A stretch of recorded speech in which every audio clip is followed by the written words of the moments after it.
175 macam mana?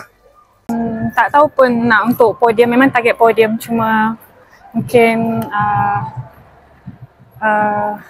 tak sangka lah sebab bila dah turun tu, bila dah compete baru start rasa opinion tu this time memang sangat bagus.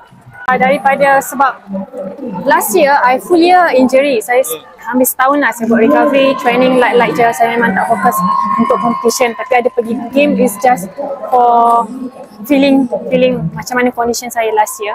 So bila saya start balik betul-betul competition this year and then start training untuk high jump, ada sikit hepta and then banyak yang lari lah, macam my technique, my recovery, saya punya body semua saya boleh nampak like tak macam dulu lagi. Tapi it's great lah, it's fun lah sebab ni memang dah saya dari dulu, hampir dah 20 tahun saya dalam olahraga. So boleh konsisten sampai sekarang and dapat medal is macam satu capaian saya rasa. Saya kalau nak kira jari memang tak cukup.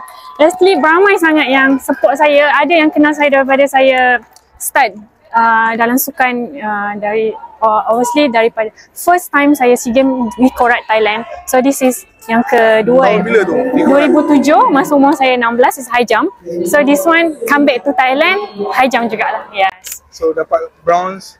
Yeah. So memang tak ada plan nak stop. Ini bukan sukan si terakhir untuk you kan? Saya nak ucap terima kasih banyak kepada banyak yang berdoa, wish saya good luck, faham apa situasi saya and then tahu apa yang saya alami sepanjang saya dalam sukan.